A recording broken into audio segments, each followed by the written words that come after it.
चलिए तो स्टार्ट करते हैं। चलिए, ये हमारा ऑल्टरनेटिंग करंट का पार्ट 10 है। तो ध्यान दीजिएगा, प्रत्यावर्ती धारा के आधे चक्र के लिए माध्य धारा का व्यंजक निकालना है। ये भी आपके एग्जाम के लिए बहुत इंपॉर्टेंट क्वेश्चन है, ये बार बार एग्जाम में पूछे जाते हैं। इस क्वेश्चन को हम लोग ध्यान से देखेंगे और इसके बारे में सारे पॉइंट्स को हम लोग कवर करेंगे और किसी भी प्रकार की कोई दिक्कत होने वाली नहीं है। एक बार पढ़ लेने के बाद आपको दूसरी बार पढ़ने की जरूरत नहीं पड़ेगी। आप हमारे सारे वीडियो को लगातार देखते रहिए, आपको किसी भी प्रकार की कोई दिक्कत नहीं होने वाली है। चलिए तो ध्यान दीजिएगा इस क्वेश्चन पे। यह क्वेश्चन है क्या, इसको कैसे हम लोग डील करेंगे। सभी लोग सोचते हैं कि एसी जो है, 12th का जो एसी चैप्टर है, अल्टरनेटिंग करंट का जो चैप्टर है वो सबसे हार्ड है, लेकिन हमारे हमारे व्यू से वो सबसे इजी है, बशर्ते कि आपको सारे फार्मूलाज याद होने चाहिए। सारे फार्मूला को आप कवर कर लेंगे तो आपके लिए सबसे आसान चैप्टर जो हो जाएगा वो क्या हो जाएगा, एसी। क्या हो जाएगा, एसी, क्योंकि एसी में सब याद करने वाले कम है और सिर्फ सॉल्व करने वाले ज्यादा हैं। तो याद करने में हमें दिक्कत होती है, लेकिन सॉल्व करने में क्या हो जाएगा, जब आप एक बार फार्मूला को आप याद कर लीजिएगा तो क्या हो जाएगा, आपको सॉल्व करने में कहीं दिक्कत नहीं होगी। इसमें बहुत सारे न्यूमेरिकल वगैरह हैं, या बोल सकते हैं बहुत सारे व्यंजक हैं, बस व्यंजक से ही लोगों को क्या लगता है, ये हार्ड लगता है, लेकिन ये कुछ हार्ड नहीं है। बस अपने माइंड से नेगेटिविटी को हटाइए और हमारे क्लास के साथ बने रहिए, आपको किसी प्रकार की कोई दिक्कत नहीं होगी। इस अल्टरनेटिंग करंट के चैप्टर में सबसे आसान बना देंगे आप लोग के लिए।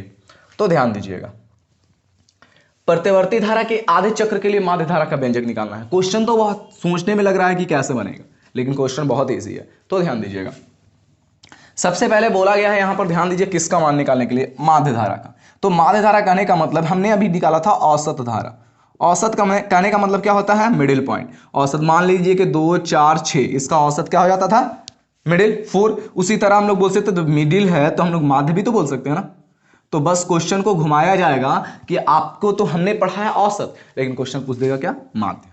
तो इस बात पे थोड़ा गौर करना है कि माध्य और औसत में किसी प्रकार की कोई दिक्कत नहीं होती है, दोनों सिर्फ सेम ही है, बस इसको याद रखिएगा। चलिए तो स्टार्ट करते हैं, अब क्वेश्चन की तरफ चलते हैं। यानी हमें एक्चुअली में निकालना क्या है, आईएवी का व्यंजक निकालना है। तो ध्यान दीजिए,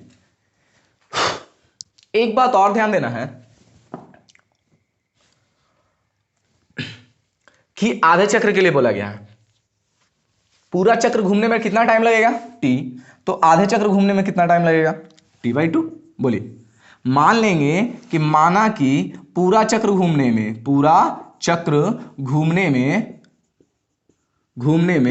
कितना टाइम लगेगा, टी, तो आधे चक्र घूमने में कितना टाइम लगेगा, T/2। कोई दिक्कत यहां तक, चलिए तो देखते हैं, बस इसी से इनसे हम लोग पूरा कर लेंगे। किसकी सहायता से निकालना है, माध्य धारा। तो चलिए लिखते हैं, माध्य धारा की परिभाषा से, चलिए क्या लिख देंगे, I/A/V is equal to integration I/dt बटा इंटीग्रेशन dt। चलिए इतना लिख दिए। अब देखिए, सारे का फॉर्मूला हम लोग देख लेते हैं। I इज इक्वल टू होता है I0 साइन ओमेगा टी, एक ये हो गया। दूसरी बात, एक चक्र के लिए, सॉरी आधे चक्र के लिए हम लोग बना रहे हैं, आधे चक्र के लिए, आधे चक्र के लिए, इसे थोड़ा सा ध्यान देना है। एक चक्र में टी समय लगेगा तो आधे चक्र में कितना समय लगेगा, T/2।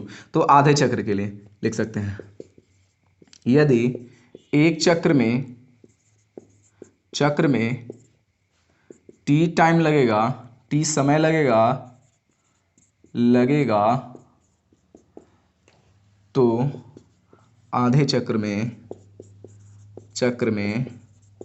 T/2 टाइम लगेगा। ये क्या किया गया है, ये माना गया है, इसको ध्यान दीजिएगा, ये क्या किया गया है, माना गया है। तो देखिए यहां से लिख सकते हैं, इसमें लिमिट लगाकर चलेंगे, ठीक है। चलिए फार्मूला को यूज करते हैं आप, और फार्मूले पे ध्यान दीजिए। चलिए I/A/V इज इक्वल टू, यहां देखिए इंटीग्रेशन, I का वैल्यू क्या हो जाएगा, देखिए ध्यान से, I0 साइन ओमेगा टी कोई दिक्कत? उसके बाद और कुछ है dt, फिर पूरा का बटा दिया गया इंटीग्रेशन dt, बस इसको ध्यान देना। अब ध्यान दीजिएगा, omega is equal to formula होता है 2π/t। ओमेगा का फार्मूला क्या होता है 2π/t, या हम लोग यहाँ पर भी लिख सकते हैं, इसको थोड़ा यहाँ साइड करके लिख देते हैं। चूंकि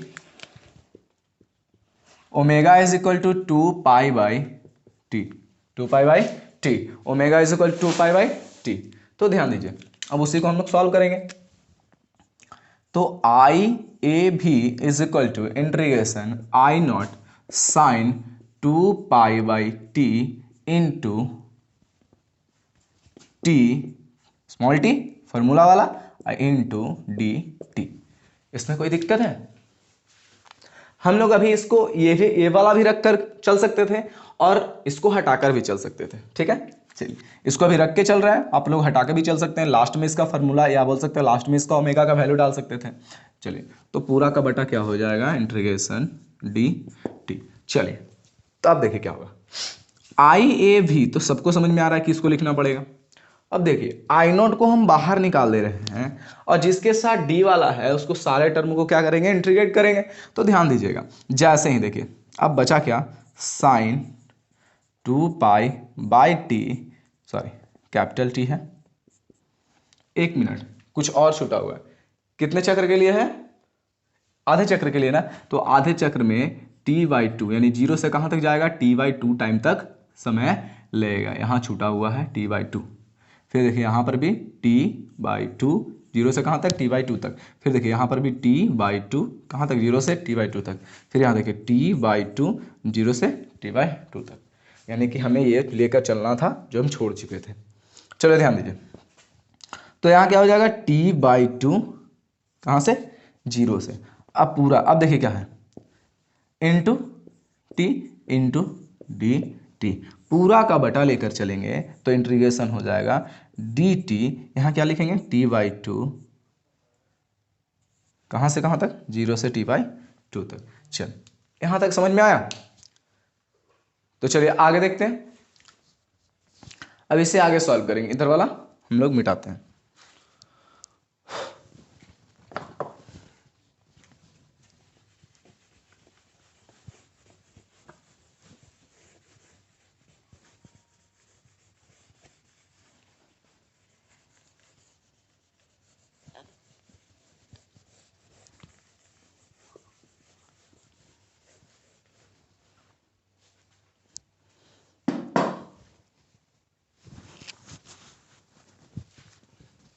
तो चलिए, अब क्या हो जाएगा वो ध्यान दीजिएगा, I/A/B इज इक्वल टू, देखिए फार्मूला ध्यान दीजिएगा, फार्मूला आपको लिखवा दे रहा है, इंटीग्रेशन, देखिए sine nx dx is equal to, formula क्या होता है, इंटीग्रेशन साइन, यहाँ नहीं यहाँ ही लिख देते। चलिए देखिए यहाँ फार्मूला सबसे पहले हम लोग सोच लेंगे क्या होगा फार्मूला। देखिए साइन n, इसको मान लेंगे n x और फिर dx, साइन nx dx। देखिए साइन nx, ध्यान दीजिएगा, sine nx dx is equal to, formula जो होता है वो माइनस कॉस x बाई, देखो बोल सकते हैं इंटीग्रेशन में है तो इसको सबसे पहले छोटा करना पड़ेगा, जैसे ही इंटीग्रेशन को हटाना पड़ेगा। तो जैसे ही इंटीग्रेशन को हटाएंगे तो sine nx dx is equal to, formula होता है minus cos nx by n, minus cos nx by n, minus cos nx by n। ये फार्मूला आपको पहले क्लास में यूज हो चुका है, minus cos nx by n ये पहले ही यूज हो चुका है। फिर से बता रहे हैं, sine nx dx is equal to, formula होता है minus cos nx by n, minus बोल सकते हैं माइनस, या बोल सकते हैं यहाँ लिख देते हैं हम लोग, फार्मूला लिख देते हैं। देखिए क्या लिखा हुआ, integration sine nx dx is equal to minus cos nx by n, limit के साथ हम लोग लिखेंगे, कोई दिक्कत? चलिए, ये माइनस को आप अंदर भी रख सकते हैं बाहर भी रख सकते हैं। चलिए ध्यान दीजिए, तो इस फार्मूले से हम लोग क्या करेंगे, उसे क्या करेंगे, सॉल्व करेंगे। तो ध्यान दीजिए, I/A/B is equal to, I/A/B is equal to I A B is equal to क्या हो जाएगा, क्या हो जाएगा, ध्यान दीजिएगा। इस फॉर्मूले के लिखो, बाकी को साफ करेंगे, ध्यान दीजिए।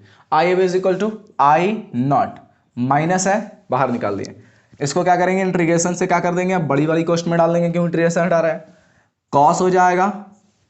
फिर देखिए N X by N, N कहने का मतलब क्या, 2π/t, एक्स कहने का मतलब क्या, देखिए एक्स कहने का मतलब क्या, टी, कौन छोटा वाला टी, इसको बंद करेंगे 0 से t/2 तक लिखेंगे।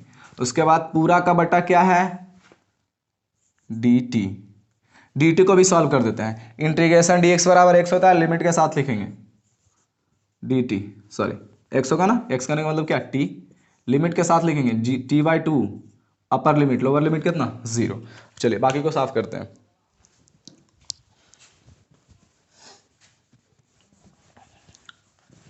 बहुत इंपॉर्टेंट क्वेश्चन है आपके एग्जाम के लिए, ध्यान दीजिएगा, एक क्लियर हो जाएगा आपको आज, कहीं पर कभी कोई दिक्कत नहीं होने वाली है, बहुत आसान है। चलिए बारीकी से देखते चलेंगे, सारे क्लियर हो जाएंगे। तो I A B is equal to I not minus, अब ध्यान दीजिए कॉस को तो कॉस में लिखेंगे ही लिखेंगे, अब लिमिट को हटा रहे हैं हम लोग, कॉस 2π/t लिखा हुआ है, छोड़ देंगे इसी तरह। अब देखिए क्या करेंगे, इसको गुणा करेंगे किसके साथ, ये वाले टर्म के साथ, एक बार इसको गुणा करेंगे इस वाले टर्म के साथ, कोई दिक्कत, या बोल सकते हैं देखिए इस तरह से लिख सकते हैं, चलिए छोड़िए ये वाले हम लोग छोड़ देंगे। अब देखिए तो जो है x उसी को लेकर चलेंगे, n को छोड़ेंगे। अब देखिए cos n x, यही ना है x वाले टर्म के साथ बताया था ना आपको कि बाहर वाला जो भी रहे उसी के तरह हम लोग अंदर वाले को लिखते हैं, इंटीग्रेशन। जैसे हम लोग लिमिट हटाते हैं तो लिमिट हटाने के बाद जो x वाले टर्म जो होते हैं वो बाहर वाले के जैसा ही बन जाता है, यानी बाहर वाला जैसा रहेगा उस अपर लिमिट के साथ के लोअर लिमिट को हम लोग क्या कर देते हैं, हटाते हैं। जैसे कि इस तरह लिखा रहे, जैसे कि मान लीजिए साइन x लिखा रहता और बाहर में लिखा रहता है इस तरह से, हमारा वो अपर लिमिट में लिखा रहता है g/, बोल सकते हैं t/2 या t यहाँ 0। तो जैसे ही ये वाले x को क्या कर देते हैं, हटाते हैं और इस वाले टर्म को लिखते हैं, तो लिख सकते थे साइन t/2 माइनस साइन 0, इस तरह से हम लोग लिख सकते हैं। क्यों लिख सकते हैं, इंटीग्रेशन का ये फॉर्मूला है, हम लोग जैसे ही हटाते तो x वाले टर्म को क्या करेंगे, भूल जाएंगे, और बाहर वाले टर्म के साथ हम लोग क्या कर देते हैं, मल्टीप्लाई करके अपर लिमिट में से लोअर लिमिट को क्या कर देते हैं, घटा देते हैं। बस इस बात को ध्यान रखिएगा, बस यहाँ पे आप लोग को थोड़ी सी दिक्कत होने वाली है, बस इसको ध्यान से समझ लीजिए। क्या कर रहे हैं, कॉस लिख रहे हैं, n को लिख दे रहे हैं जैसा है जैसा, फिर इंटू t के जगह पर क्या लिख रहे हैं, t/2,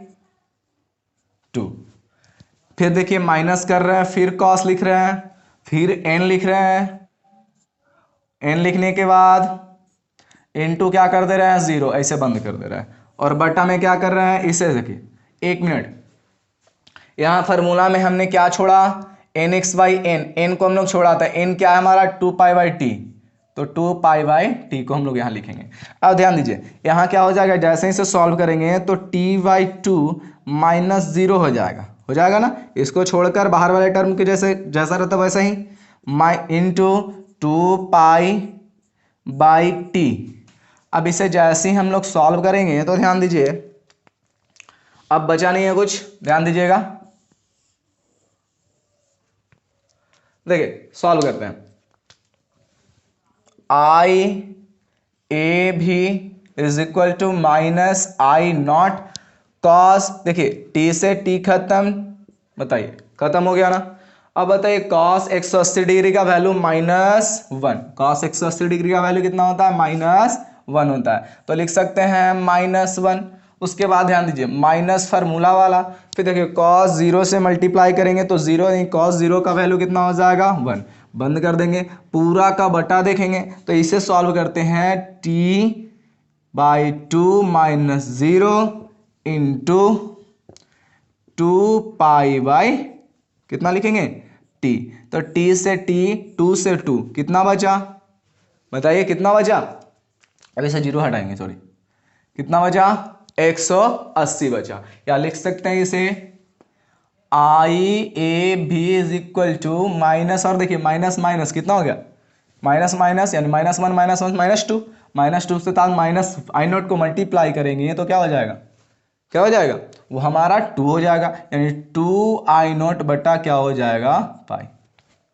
कोई दिक्कत, ये हमारा क्या आ गया, वैल्यू आ गया, IAV का वैल्यू आ गया। बस इतना ही हमें क्या करना था, निकालना था। जब जैसे ही से मान लीजिए कुछ और फार्मूले के हिसाब से लिखना चाहिएगा तो आप लोग क्या कर सकते हैं, यहाँ पर आप लोग ये कर सकते हैं कि यहाँ पाई का वैल्यू डाल सकते हैं 180, और 180 से क्या कर सकते हैं, उस तरह से लिख सकते हैं IAV is equal to I0 और 2/180। ऐसे क्या करेंगे, सॉल्व करके लिख सकते हैं 0.63 I0। कोई दिक्कत, 0.63 I0, जैसे ही सॉल्व करेंगे तो 0.63 I0 आ जाएगा। ये हमारा क्या था, प्रत्यवर्ती धारा के आधे चक्र के लिए माध्य धारा का व्यंजक। एकदम सिंपल है।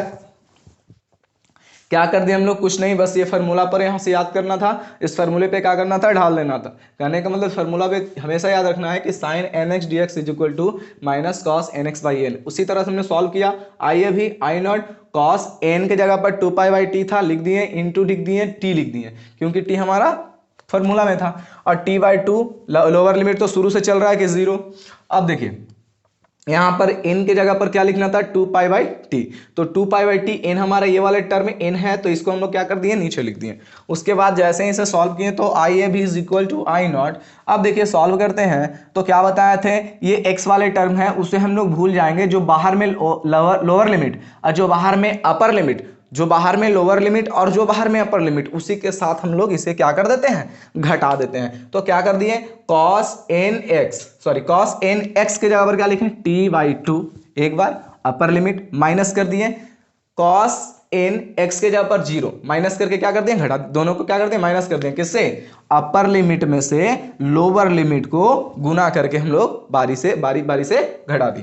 अब t/2 माइनस 0 सॉल्व करेंगे तो t/2 से 0 को घटाएंगे तो कोई फर्क पड़ेगा, जो है सो रहेगा, या बोल सकते हैं t/2, या पूरा को जब सॉल्व करेंगे तो यहाँ पर क्या आ जाएगा 2, और 2 से यहाँ t आ जाएगा माइनस 0/2 आ जाएगा, तो 0/2 कहने का मतलब 0, और फिर तो वही आ गया ना, तो यानी कि t/2 minus 0 is equal to t/2 into 2π/t।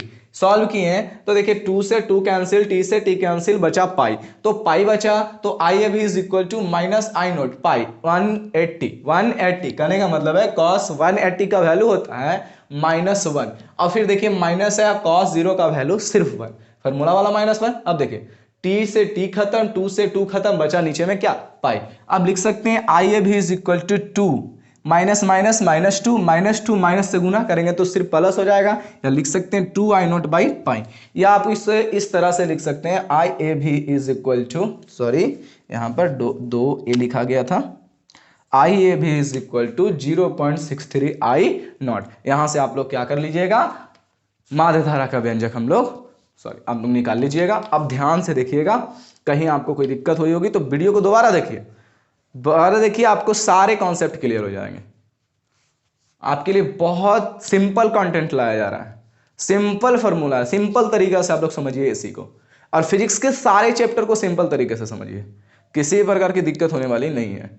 आप लोग के लिए न्यूमेरिकल का भी क्लास लाया जाएगा, लेकिन पहले आप लोग का ये सिलेबस कंप्लीट हो जाए, उसके बाद न्यूमेरिकल का भी क्लास आप लोग के लिए लाया जाएगा। हमारे वीडियो के साथ बने रहिए, चैनल को सब्सक्राइब करिए, शेयर करिए, ताकि आप सारे दोस्तों को हमारा वीडियो देखने का मौका मिले।